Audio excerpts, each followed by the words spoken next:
أما بعد فأعوذ بالله من الشيطان الرجيم بسم الله الرحمن الرحيم ألهاكم التكاثر حتى زرتم المقابر كلا سوف تعلمون ثم كلا سوف تعلمون كلا لو تعلمون علم اليقين لترون الجحيم ثم لترونها عين اليقين ثم لتسألن يومئذ عن النعيم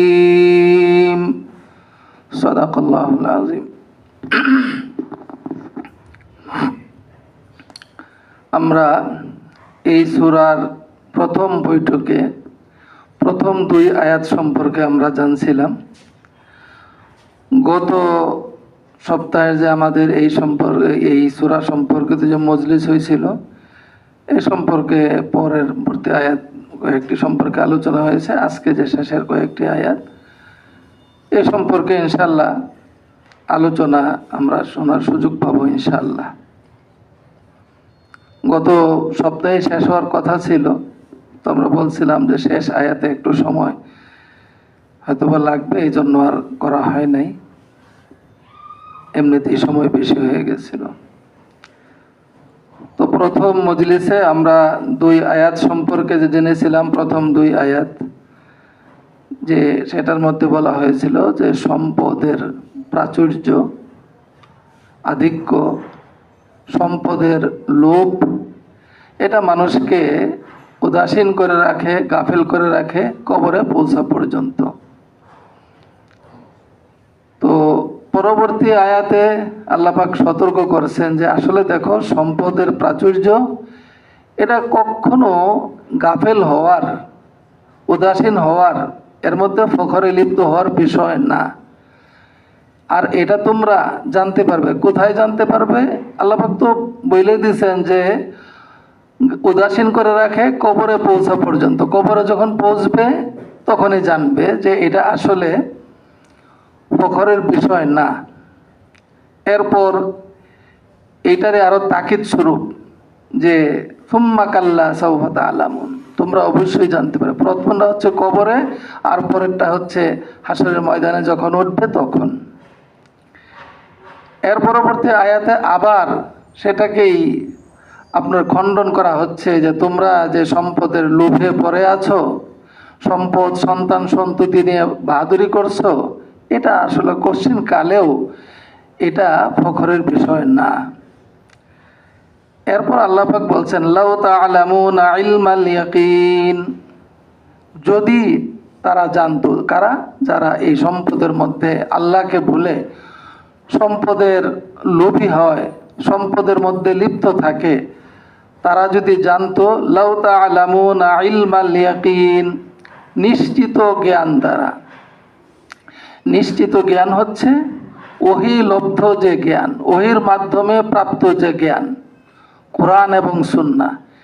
এর মধ্যে যে সম্পদের মধ্যে যদি কেউ লিপ্ত থাকে, আল্লাহকে ভুলে সম্পদের লোভী হয়, তার কি পরিণতি হবে এ সম্পর্কে বিভিন্নভাবে কোরআন এবং সুন্নাহ সতর্ক করা হয়েছে। যে বিষয়গুলো গত সপ্তাহে আলোচনা হয়েছিল, আল্লাহ পাক সতর্ক করছেন, ইয়া আইয়ুহাল্লাযীনা আমানু লা তুলহিকুম আমওয়ালুকুম ওয়ালা আওলাদুকুম আন যিকরিল্লাহ, তোমাদের সম্পদ, তোমাদের সন্তান সন্ততি যেন তোমাদেরকে আল্লাহর স্মরণ থেকে উদাসীন করে না রাখে। এরপর আল্লাহ পাক সতর্ক করছেন, ওয়া মান ইয়াফআল যালিক ফাউলাইকা হুমুল খাসিরুন, যারা এটা করবে অর্থাৎ এর মধ্যে লিপ্ত থাকবে, তারা ক্ষতিগ্রস্ত হবে, চরম ক্ষতিগ্রস্ত হবে। চরম ক্ষতিগ্রস্ত হওয়ার অর্থ হচ্ছে কি, যে সে পরকালে জাহান্নামী হবে। তো আল্লাযীনা ইয়াকনিজুনা আয-যাহাবা ওয়াল ফিদ্দাতা ওয়া লা ইউনফিকুনাহা ফি সাবিলিল্লাহ ফাবাশশিরহুম বিআযাবিন আলীম, এই ধরনের বিভিন্ন আয়াত, যারা নাকি সম্পদ জমা করে রাখবে, কক্ষিগত করে রাখবে, আল্লাহর রাস্তায় খরচ করবে না, আল্লাহ পাক বিদ্রুপ করে বলেন তাদেরকে শাস্তির সুসংবাদ দাও। শাস্তি কি বলেন? সুসংবাদ হয় না দুঃসংবাদ? দুঃসংবাদ। আল্লাহ বিদ্রুপ আকারে বলছেন যে শাস্তি সুসংবাদ দাও। শাস্তিটা কি? ইয়াউমা ইউহমা আলাইহা ফি নারি জাহান্নাম। এই আয়াতের মধ্যে আল্লাহ পাক বলছেন যে তাদের এই সমস্ত সম্পদগুলোকে জাহান্নামের আগুনে জ্বালিয়ে, স্বর্ণ রূপা এগুলোকে মানে গলে তাদের এই কপালে, তাদের পিঠে এই পাশে দাগ দেওয়া হবে, আর বলা হবে হাদা মা কানাজতুম লিআনফুসিকুম, এগুলো তো হচ্ছে সেই সম্পদ যেগুলো তোমরা নিজেদের জন্য জমা করে রেখেছিলে। ফাযুকু বিমা কুনতুম তাকনিজুন, এখন তোমরা এগুলোর শাস্তি ভোগ করো। হাদিসেও আছে, মানে গত সপ্তাহে আমরা কোরআন এবং হাদিসের এই বিষয়গুলো আমরা জানছি। তো যে চারটা জিনিসের জবাব দেওয়া, চারটা বিষয়ের জবাব দেওয়া পর্যন্ত আগে মানুষের কোনো একজন তার কদম অর্থাৎ পা নড়াতে পারবে না। তোর মধ্যে একটা হচ্ছে তুমি সম্পদ কিভাবে অর্জন করছো আর কোথায় খরচ করছো, জবাব দাও। এই আমি তো শুধুমাত্র কয়েকটা বললাম। গত সপ্তাহে আমরা বিস্তারিত জানছি যে এই কোরআন এবং সুন্নাহর যে এই যে অকাট্য প্রমাণ দলিল, এই সমস্ত নিশ্চিত দলিল যেগুলো, এগুলোর মাধ্যমে তারা যদি এটা বুঝতো, তাহলে লামা আল্লাহ কুমুত্তাকাসুর, তাহলে তাদেরকে সম্পদ আল্লাহ থেকে গাফিল করে রাখতো না, উদাসীন করে রাখতো না। আল্লাহ পাক কিভাবে বলছেন? যদি তারা বুঝতো তাহলে এটা হইতো না। এর দ্বারা বোঝা যায় কি? যে তারা বুঝে নাই, জানে নাই, এই বিষয়টার প্রতি ভ্রুক্ষেপ করে নাই। যেহেতু করে নাই, সুতরাং তাদের যা পরিণতি, যেটা হওয়ার সেটাই হবে। এখানে তাদেরকে কঠিনভাবে হুঁশিয়ার করা হয়েছে, হুঁশিয়ারি বানিয়ে তাদের জন্য, যে যেহেতু তারা ভ্রুক্ষেপ করে নাই, জানে নাই, নিশ্চিত জ্ঞান দ্বারা জানার চিন্তাও করে নাই, তাদের কাছে আসছে এই সমস্ত সংবাদ আসছে, কিন্তু তারা ভ্রুক্ষেপ করে না, কি হবে পরে দেখা যাবে। তো সেটার দিকে তারা আদৌ কোনো চিন্তা করে নাই সে সম্পর্কে। যেহেতু করে নাই, এখন তাদের যা হওয়ার পরিণতি সেটাই হবে। চরম পরিণতি কি হবে? জাহান্নাম ভোগ করতে হবে। আল্লাহ পাক সামনে থেকে এটা বলছেন যে জাহান্নামের তারা নিক্ষিপ্ত হবে। লাতারাবুন্নাল জাহিম, আল্লাহ শপথ করে বলেন যে তারা অবশ্যই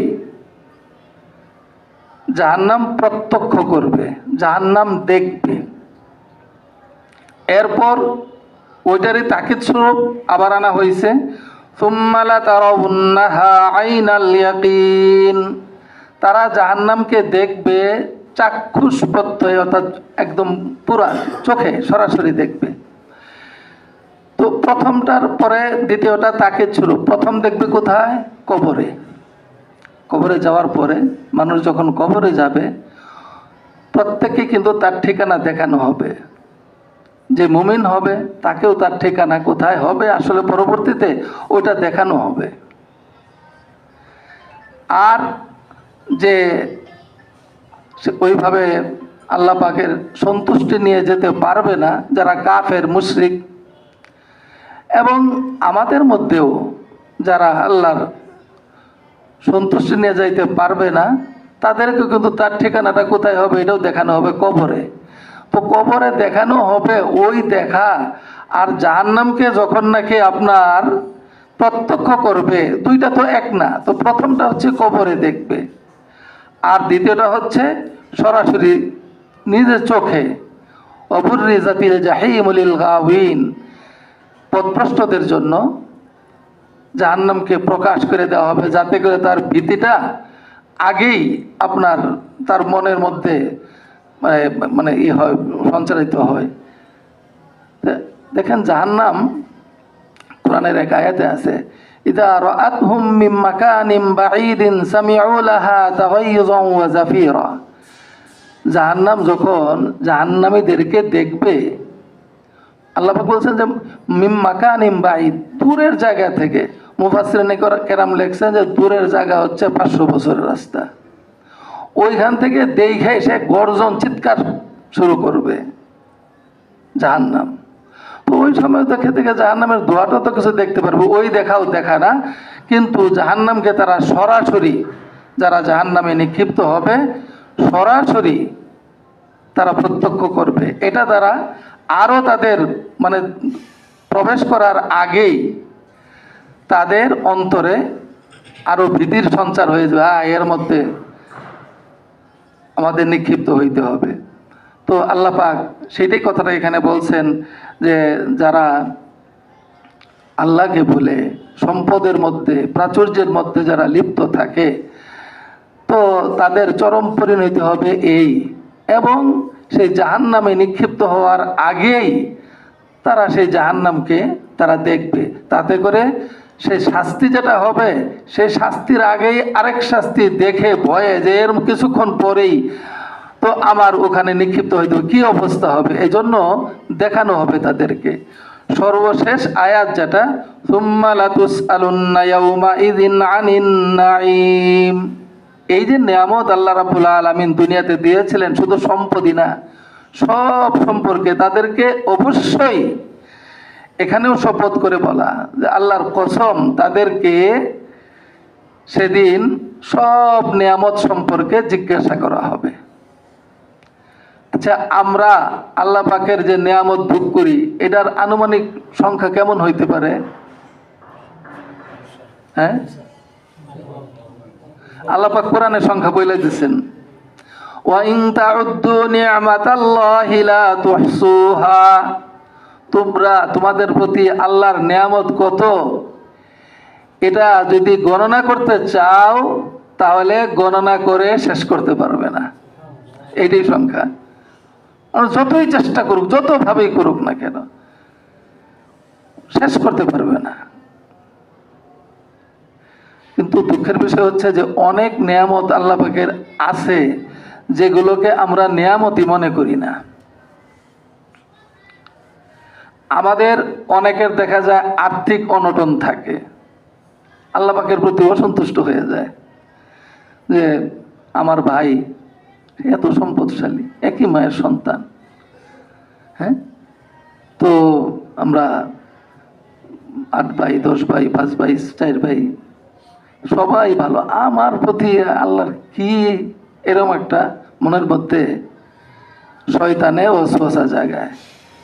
চিন্তা করে না কেউ যে নিজের শরীরের মধ্যে আল্লাহ রাব্বুল আলামিন কত নিয়ামত রেখে দিচ্ছেন। 2টা চক্ষু, এটা কি কম বড় নিয়ামত? কি বলেন?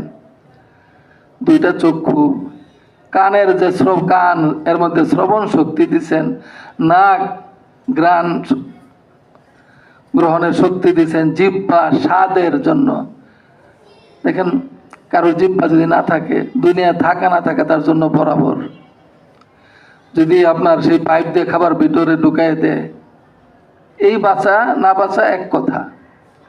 তো এইগুলোকে কিন্তু আমরা নিয়ামত মনে করতে চাই না, মনে করি না। এক লোকের ঘটনা, তো খুব অভিযোগ করতেছে, আরেকজনে তাকে বললো যে ভাই আপনার অনেক অসুবিধা, তো আপনি কাজ করেন, আপনার চোখ তো 2টা। আমার এক বন্ধু আছে, এই ধরনের তার ব্যবসা আছে, চোখ নিয়ে অন্যদেরকে এরকম করে, তো আপনার একটা চোখ আপনি দেয়া দেন, আপনাকে 20 লাখ টাকা দিবে, কথা বলে আমি ব্যবস্থা করে দিব। একটা চোখ না, চোখ এটা এখন আর দিতে রাজি না।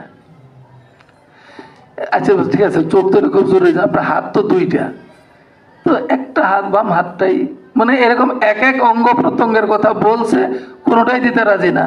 উনি ওনাকে তিরস্কার করে বলতেছে যে তোমার শরীরের মধ্যে আল্লাহ তাআলা এত লক্ষ লক্ষ টাকার জিনিস দেয়া রাখছে, এটার কোনো শুকরিয়া নাই, আর তুমি বলতেছো যে আল্লাহ আমি কি এর মধ্যে আছি। আর তাফসীরের কিতাবে লেখছে এক ঘটনা, এক লোকের আল্লাহর প্রতি খুব অভিযোগ ছিল, যে চরম দরিদ্রতার মধ্যে দিয়ে সময় কাটাইতেছে, খুব অভিযোগ নিয়ে সে তার এলাকা ছাইরে চলে গেছে অন্য জায়গায়। এখানে আর লজ্জার কারণে মুখ দেখাইতে পারে না, এত অভাব অনটন, এর মধ্যে দিয়ে মানুষের জীবন চলে, অন্য জায়গায় চলে গেছে। আল্লাহ তাআলা হয়তো পরীক্ষা করতে চাইছেন। ওখানে যাওয়ার পর অনেক সম্পদের অধিকারী হয়ে গেছে, মনে মনে খুব খুশি। তো 3 খচ্চর ভর্তি সম্পদ সব 3 খচ্চর সহ নিয়ে আসতেছে মরুভূমিতে। বেশ কিছু আসার আগেই তার পানি পিপাসা লাগছে, কিন্তু এখানে কোথায় পাবে পানি? এখন দেখা যায় যে এক লোক এসে বলছে পানি, ঠান্ডা পানি, আমার তো পানির খুব প্রয়োজন। হ্যাঁ পানি আমি দিব, তো এটা আমি তো এমনি দিব না, মূল্য ছাড়া তো দিব না। কি মূল্য? বলছে তোমার তো 3 খচ্চর মাল আছে, সম্পদ আছে, এখান থেকে 1 খচ্চর সহ এই পুরা যে সম্পদ আছে এটা দিতে হবে। তার পানিতে তার মানে পিপাসায় তার জান যায়, সে মনে মনে ভাবতেছে যে আমার তো 2 খচ্চর তো থাকবই, তাহলে দেয়া দিয়ে একটা দিছে, পানি পান করছে, খুব তৃপ্তি সহকারে পানি পান করছে। এরপর চলতেছে, চলতে চলতে চলতে খুব ক্ষুধা লাগছে। ক্ষুধা তো কোথায় সে ই করবে? আরেকজন এখানে আসছে, খাবার নিয়ে আসছে, খাবার তার কাছে খাবার নেওয়া যাবে, সেও এরকম খাবার দিব, কিন্তু হ্যাঁ মূল্য ছাড়া তো না। কি মূল্য? তো তোমার খচ্চর 2টা ভর্তি সামানপত্র আছে, ধন সম্পদ আছে, দেখা যায় একটা আমাকে দিয়ে দিতে হবে। এখন তার তো চলার শক্তিও নাই, এরকম সে ক্ষুধার্ত, কিভাবে যাবে? এই পথ অতিক্রম করবে কিভাবে? তো ভাবলো যাক শেষ পর্যন্ত অন্তত একটা তো থাকবো, একটা দিয়েই দিই। দিছে, যাওয়ার পরে এখন চলা শুরু করছে নিশ্চিন্ত মনে। তো কিছু চলতে চলতে এখন অবস্থায় হয়েছে তার প্রস্রাব পায়খানার ব্যাগ হইতেছে, কিন্তু হয় না। ব্যাগ হইতেছে কিন্তু প্রস্রাবও হয় না, আটকে গেছে প্রস্রাব, বাথরুমও হয় না। হাকিম একজন আসছে, সে বলে যে আমি তোমার চিকিৎসা করতে পারি, কিন্তু এমনি তো না, দিতে হবে কিছু। কি? বলছে যে তোমার যে আছে যে খচ্চর ভর্তি একটা, এটা দিতে হবে। সে অনেক কিছু বলতেছে যে ভাই আমার তো এইভাবে শেষ হয়ে গেছে, আছে একটা, মানে কি নিয়ে ফিরবো আমি? তাহলে তুমি যাও, অসুবিধা নেই তো, দরকার নেই তো, তুমি চলো। এখন তো তার তো প্রয়োজন। শেষ পর্যন্ত অপরাধকতার কারণে সে রাজি হয়ে গেছে, সে রাজি হয়ে গেছে, সে ঔষধ দিছে, সে তার প্রয়োজন পূরণ হয়েছে। এখন যখন প্রয়োজন পূরণ হওয়ার পরে খালি হাত এখন রওনা করতেছে, তখন দেখা যায় অদৃশ্য থেকে আওয়াজ আসছে। কি অবস্থা! এই 3টা প্রয়োজনের কারণে তুমি সব কিছু দিয়া দিলা, এত দিনের উপার্জিত সম্পদ সব দিয়া দিলা। আমি যে এতদিন যাবৎ তোমাকে সুস্থ অবস্থায় দৈনিক যে খাবার এটা দিয়ে আসছি, এটার প্রতি শুকরিয়া নাই? আমাদের হচ্ছে এই অবস্থা। অনেক নিয়ামত, এগুলোকে আমরা নিয়ামত মনে করতে চাই না। জি,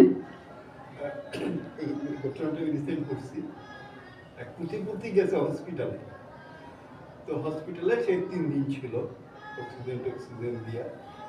তো 3 দিন পরে তার একটা মোটা বিল আসছে, পরে সে বিলটা দেখে কাঁদতেছে। হ্যাঁ, এটা ঘটনাটা আপনার করোনার কালীন সময়ের ঘটনা এবং কুয়েতের ঘটনা। তো সেখানে ওখানে বসে লেখা আছে 8 দিন, 8 দিনের মানে বিভিন্ন সময়ে, দিনের বিভিন্ন সময়ে তার কিছু অক্সিজেন নিতে হয়েছে। তো উনি যে কথাটা বলছিলেন, তো অক্সিজেন নেওয়ার পর তাকে যখন নাকি এটা দেওয়া হয়েছে, বিলটা দেখে সে কাঁদতেছিল। তো এখন হাসপাতাল কর্তৃপক্ষ ভাবছে যে বিল যেটা দেওয়া হয়েছে এটা মনে হয় ওনার পূরণ করতে অসুবিধা, সম্ভব না, আর্থিকভাবে সমস্যা আছে, তো এই জন্য উনি কাঁদতেছেন। তো কোনো সহযোগিতার প্রয়োজন কিনা? উনি বলছেন না, আমার সহযোগিতার প্রয়োজন না, আমি কাঁদতেছি এই জন্য। এই 8 দিনের পুরা দিন না, যখন প্রয়োজন পড়ছে এই সময়টুকু আমার অক্সিজেন ব্যবহার করতে হয়েছে, এই অক্সিজেনের কারণে আমার এত লাখ টাকা বিল আসছে। তো আজকে আমি কাঁদতেছি এই জন্য, আজকে আমার জন্মের পর থেকে এই পর্যন্ত দিনে আমি কত অক্সিজেন গ্রহণ করছি, কিন্তু আমার মালিক একদিনও আমার কাছে একটা পয়সাও চায় নাই। আর সেই মালিকের আমি জন্য কি করতে পারছি? সেই মালিকের জন্য আমি কি করছি, আমি এইটা মানে এইটা ভেবে আমি কাঁদছি। তো আমরা অনেক ওইটি বলছিলাম, এমনি তো বাহ্যিকভাবে নিয়ামত যেটা, এগুলো তো আমরা অনেক কিছু বুঝি, অনেক নিয়ামতকে আমরা নিয়ামত মনে করি না। এই যে এখন আমরা সুস্থভাবে এখানে বসে আছি, চলাফেরা করতেছি, আজকের যে ঘটনাটা ঘটলো, তো আমি তো আমার এই জীবনে আমি এত মারাত্মক ভূমিকম্প আমাদের দেশে দেখি নাই, শুনছি অন্য জায়গায় হয়েছে, ঘর বাড়ি ধসে গেছে, অনেক প্রাণহানি ঘটছে। কিন্তু এখন যে আল্লাহ রাব্বুল আলামিন আমাদেরকে এরকমভাবে সুস্থভাবে শান্তভাবে আমাদেরকে রাখছেন, এটাকে কিন্তু আমরা একটু নিয়ামত মনে করতেছি না, কোনো নিয়ামতই এটা মনে করতেছি না। বরং দেখা যায়, দেখেন আমরা কত গাফেল আল্লাহ থেকে।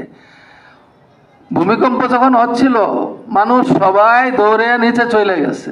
আরে আমরা দেখেন, দরকার হলো কি, সেজদায় পড়ে যাও আল্লাহর কাছে, আল্লাহকে ডাকো। সেজদায় না পড়ো, আল্লাহর কথা স্মরণ করো যে এই অবস্থা থেকে উদ্ধারকারী একমাত্র আল্লাহ। আপনার এখান থেকে বেরোয় গেলে কি হবে? আপনি বেরিয়ে গেছেন, রাস্তা বিল্ডিং ভাঙে একটা পড়ছে আপনার উপরে, কি অনেকে এটা বলতে থাকে যে আমি ফিরে না, অনেকে একদম এই এতে চলে গেছিলাম, খালি জায়গায় চলে গেছিলাম। তো খালি জায়গায় চলে গেলে কি হবে? জমিন ধসে যেতে পারে না? হ্যাঁ, এটা হলো আমি পুরান ঢাকার যে মসজিদে আসি এর পার্শ্ববর্তী মহল্লায় ঘটনাটা ঘটছে। গোস্তের দোকানে 3 জন না, এই পর্যন্ত যে সংবাদ পাওয়া গেছে তাতে হলো 6 জন, 2 শতাধিক আহত, 7 জন হয়েছে। হ্যাঁ, তো এটা হলো আপনার এখনকার পর্যন্ত সংবাদ। আরো আপনার কালকে পর্যন্ত কি হয় আল্লাহ পাক ভালো জানে। তো এই যে আল্লাহ তাআলা আমাদেরকে এরকম ভাবে রক্ষা করছেন, এটার কোনো শুকরিয়া নাই, বরং এখন শুধু অন্য কিছু আল্লাহর নাম নেওয়া নাই। তো দেখেন আল্লাহ পাক এখানে কিন্তু সংক্ষিপ্ত বাক্যের মাধ্যমে সব কিছু বলেছেন। লাতুস আলুন্না ইয়াউমা ইদিন আনিন নাঈম, সব ধরনের নিয়ামত সম্পর্কে আল্লাহ তাআলা জিজ্ঞাসা করবেন। তোর মধ্যে এক হাদিসে বিশেষভাবে আছে, জিজ্ঞাসা করবেন আল্লাহ তাআলা সুস্থতা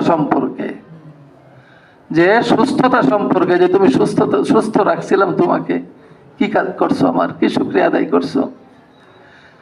দেখেন সুস্থতার কত বড় নিয়ামত, এটা কিন্তু বুঝে আসে না।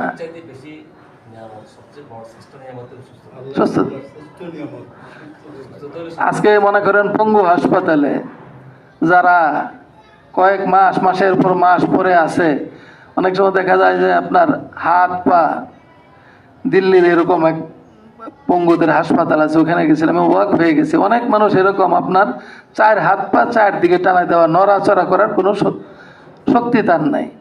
তো এছাড়া মনে করেন যখন মাথা ব্যথা হয়, তখন মনে হয় যে মাথা ব্যথার চেয়ে বুঝি পেট ব্যথা ভালো।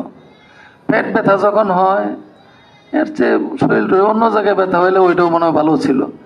অথচ কোনোটাই কিন্তু কোনোটার চেয়ে কম মারাত্মক না। আল্লাহ তাআলা আমাদেরকে দেখা যায় যে মাথা ব্যথা নাই, চোখ ব্যথা নাই, কান ব্যথা নাই, দাঁত ব্যথা নাই, হ্যাঁ, একদম পুরা সুস্থ চলাফেরা করতেছি। এই যে নিয়ামতগুলো, এইগুলাকে আমরা কোনো নিয়ামতই মনে করি না, চিনতে আসে না যে এইগুলো নিয়ামত।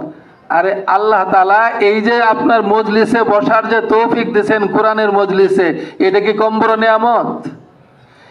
আল্লাহর তৌফিক ছাড়া কি কিছু হয়? আমরা হয়তো মনে করি, অনেকে এরকম বলে ফেলি, আমি এটা করছি, আমি এটা করছি। এই আমি শব্দ যুক্ত কইরা আমি এটা করছি, এটা কিন্তু এটা আমি করছি, আল্লাহ পাক এতে কিন্তু খুশি হন না।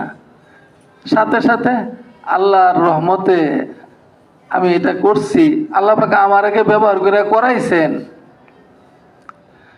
কথাটা যদি এমন ভাবে হয়, এটা আল্লাহ পাকের কাছে খুশি লাগে যে বান্দা তার নিয়ামতের শুকরিয়া আদায় করে। আল্লাহ পাক দুনিয়াতে বলে দিয়েছেন যে দেখো, লাইন শাকারতুম লাযিদান্নাকুম, যতটুকু তোমাকে দিছি যতটুকু তোমাকে দিছি এটার যদি তুমি শুকরিয়া আদায় করো তাহলে আমি আরো বাড়াই দিব। নামাজ আদায় করলাম, নামাজ আদায় করার পর এটা কি কম বড় নিয়ামত? দেখেন 5 ওয়াক্ত নামাজের জামাতে আসতে পারা, এটা কি কম বড় নিয়ামত? সবার তৌফিকে হয় বলেন? আজকে জুমার দিন ছিল, আমরা আল্লাহর মেহেরবানিতে মসজিদে গেছি, জুমার জামাতে শরীক হয়েছি। তো এটা কি কম বড় নিয়ামত? কারণ আল্লাহ পাকের অনেক বান্দা এমন আছেন যে যাদের আজকে জুমার জামাতে যাওয়ার তৌফিক হয় নাই, অথচ তাদের এমন কোনো মারাত্মক ঝামেলাও ছিল না, দোকানে বসে ছিলেন অথবা অন্য কোনো কাজ করতেছিলেন বা বাসায় ছিল, মনও জাগে নাই। এটা কিন্তু এমনে না, তারা যে যায় নাই বিষয়টা কিন্তু এমন না। কি বলেন, বিষয়টা কি এমন? তারা যায় নাই না, আল্লাহ তাআলা তাদেরকে নেন নাই। আল্লাহ তাদেরকে মানে আল্লাহর কুদরতি পায়ে তারা সেজদা দিবে, এইটা আল্লাহর পাকের পছন্দ না। কেন? তারা দেখা যায় আল্লাহকে বলতে বলতে এমন পর্যায়ে গেছে, আল্লাহ এটা পছন্দ চান নাই। আল্লাহ কাকে দেন এটা আল্লাহ পাক কোরআনে বলে দিয়েছেন, ওয়াল্লাযীনা জাহাদু ফীনা লানাহদিয়ান্নাহুম সুবুলানা ওয়া ইন্নাল্লাহা লামাআল মুহসিনিন। আল্লাহ পাক বলেন ওয়াল্লাযীনা জাহাদু, যারা চেষ্টা করবে, সাধনা করবে আল্লাহকে পাওয়ার জন্য। তো আল্লাহ পাক বলেন লানাহদিয়ান্নাহুম সুবুলানা, এখানে 3টা তাকিদ আসছে। আর আরবি ব্যাকরণ অনুযায়ী যেখানে নাকি 3টা তাকিদ থাকে, ওটা আপনার কসম বা শপথ করে বললে যে বাক্যটা যেমন নাকি দৃঢ় হয়, এটা ওরকম হয়। লানাহদিয়ান্নাহুম সুবুলানা, আমি অবশ্যই, মানে আমাদের বাংলায় যদি নাকি এটার অনুবাদ করা হয় তাহলে 3বার অবশ্যই বলতে হবে, অবশ্যই অবশ্যই অবশ্যই। কিন্তু এটা বাংলা ভাষার শ্রুতি মধুর হয় না যে অবশ্যই অবশ্যই অবশ্যই বলাটা। মানে আল্লাহ পাক তাকিদ মানে সূচক শব্দ ব্যবহার করে বলছেন যে আমি অবশ্যই তাদেরকে আমার পথের সন্ধান দিব, কিন্তু চাইতে তো হবে। আর ওয়া ইন্নাল্লাহা লামাআল মুহসিনিন, আল্লাহ যারা সৎকর্মপরায়ণ আল্লাহ তাআলা তাদের সাথে আছেন। তো এইখানে আমি যে জিনিসটা বলতে চাচ্ছি সেটা হচ্ছে যে সব ধরনের অসংখ্য নেয়ামত, অগণিত নেয়ামত আমরা ভোগ করতেছি, আল্লাহ সবগুলো সম্পর্কে জিজ্ঞাসা করবেন। আমি এখানে মাত্র কয়েকটা বললাম যেগুলোকে আমরা নেয়ামত মনে করি না, সেগুলোর কয়েকটার কথা বললাম। এবং এই যে চক্ষু, কান, অন্তর দিছেন, এগুলা সম্পর্কে জিজ্ঞাসা করা হবে, এটা আল্লাহ রাব্বুল আলামিন কোরআনে বলছেন ইন্নাস সামআ ওয়াল বাসারা ওয়াল ফুআদা কুল্লু উলাইকা কানা আনহু মাসউলা। প্রত্যেকটা সম্পর্কেই জিজ্ঞাসা করা হবে। চোখ দিছিলাম, এটা কোথায় কিভাবে ব্যবহার করছো? কান দিছিলাম, এটা কোন জায়গায় কি অন্তর দিয়েছে, এটা কোথায় ব্যবহার করছে? এসব সম্পর্কে আল্লাহ রাব্বুল আলামিনের কাছে জিজ্ঞাসিত হইতে হবে আমাদেরকে। কিন্তু তখন, এখন যদি নাকি আমরা সাবধান না হই, তখন কিন্তু আমাদের মানে আল্লাহ পাকের কাছে জবাব দেওয়ার আর কোনো সুযোগ থাকবে না। আল্লাহ রাব্বুল আলামিন আমাদের সকলকে তৌফিক দান করুন। এই সূরা থেকে আমরা যে কয়েকটা বিষয় শিক্ষা লাভ করি, তার মধ্যে কয়েকটা বিষয়, একটা হচ্ছে আল্লাহর আনুগত্য ভুলে, এক কথা বলতে গেলে আল্লাহকে ভুলে আল্লাহর দেওয়া নেয়ামতের শুকরিয়া আদায় না করে সম্পদ জমানো, সম্পদের প্রতি লোভী হওয়া, এটা বান্দার জন্য চরম পর্যায়ের ক্ষতিকর। একটা শিক্ষা, এই আয়াত, এই সূরাটাই কেবলমাত্র যথেষ্ট আমাদের এই বিষয়ের শিক্ষা নেওয়ার জন্য। সম্পদ জমানো, সম্পদ অর্জন করা নিষেধ না, আল্লাহকে ভুলে সম্পদ জমানো এটা নিষেধ। আল্লাহকে ভুলে সম্পদ জমানো নিষেধ। আর সম্পদের প্রতি লোভী হওয়া, এটা তো সর্বাবস্থায় নিষেধ। কারণ যে আল্লাহকে স্মরণ করবে, আল্লাহকে স্মরণ রাখবে, সে সম্পদের প্রতি লোভী হইতে পারে না, দুনিয়ার প্রতি লোভী হইতে পারে না। রাসূল আকরাম সাল্লাল্লাহু তাআলা আলাইহি ওয়াসাল্লাম একদিন রাস্তা দিয়ে যাইতেছিলেন, সাহাবায়ে কেরাম সাথে ছিলেন কয়েকজন।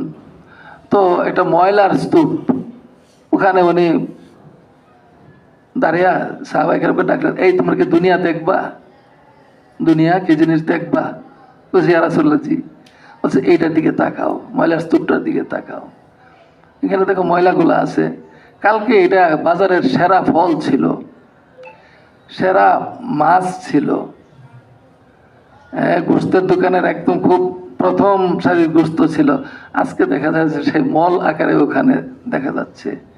এই যে কাপড়গুলো দেখতে পাচ্ছ, সুন্দর ছেঁড়াফাটা কাপড় এখানে আরেক পাশে রাখা আছে, এইগুলো দেখা যায় যে একদিন কারোর গায়ে অত্যন্ত শোভাবর্ধন করত, কিন্তু আজকে তার পরিণতি হচ্ছে এই। তেমনিভাবে মানুষের হারও ছিল, এটা হয়তো বা কোনো সুঠাম দেহের অধিকারী কোনো ব্যক্তি ছিল, অথবা কোনো সুন্দরী নারী ছিল, আজকে এই অবস্থায়। দুনিয়া হচ্ছে এই ক্ষণস্থায়ী, কাজেই দুনিয়ার পিছনে যেন আমরা না পড়ি, এই একটা বিষয়।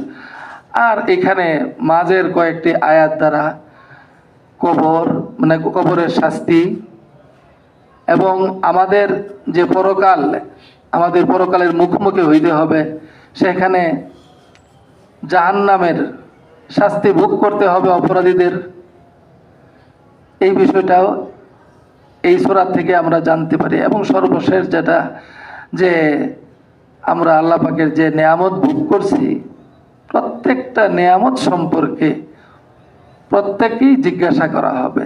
সুতরাং আমাদের মধ্যে যারা নাকি আর্থিকভাবে অভাবী, সম্পদ তেমন নাই, তাদের কিন্তু আল্লাহর প্রতি মনে মনে অভিযোগ থাকা উচিত না। যাদের সন্তান সন্ততি নাই, তাদেরও কিন্তু আপনার অভিযোগ থাকা উচিত না, কারণ আল্লাহ পাক তো জানেন কাকে কি দিতে হবে। আল্লাহ পাক তো কোরআনে বইলেই দিয়েছেন যে আল্লাহ পাক যাকে চান সন্তান দেন, যাকে চান একেবারে নিঃসন্তান রাখেন, যাকে চান পুত্র দেন, যাকে চান কন্যা দেন, যাকে চান পুত্র কন্যা উভয়ই দেন। আল্লাহ পাকের ইচ্ছা। আল্লাহ পাক তো ভালো জানেন যে কাকে কোনটা দেওয়া প্রয়োজন। একটা সন্তানের জন্য কত চেষ্টা, কিন্তু আল্লাহ পাক দেন না। শেষ পর্যন্ত মনে মনে দেখা যায় অনেক অন্য ধরনের কথা মুখ দিয়ে বের হয়ে যায়, নাউজুবিল্লাহ। এটা আমাদের কারোর জন্যই কোনোভাবে কল্যাণ বয়ে আনবে না, কারণ তার জন্য সন্তান না থাকাটাই আল্লাহ পাক ভালো মনে করছেন। তো কাজেই শুকরিয়া আদায় করা, আলহামদুলিল্লাহ, আল্লাহ পাক দেন নেই, কোনো এই ব্যাপারে কোনো অভিযোগ নেই। তো এই কয়েকটা বিষয়, একটা হচ্ছে যে প্রথম যে দুই আয়াত, সেখানে যে প্রাচুর্য, এটা মানুষের জন্য ক্ষতিকর, আল্লাহকে ভুলে সম্পদের প্রতি লোভী না হওয়া।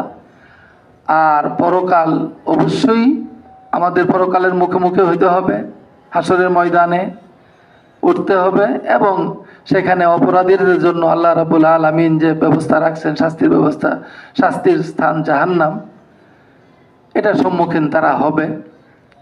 আর প্রত্যেককেই আল্লাহ প্রদত্ত যে নেয়ামত রয়েছে, এই নেয়ামত সম্পর্কে আল্লাহ তাআলা জিজ্ঞাসা করবেন।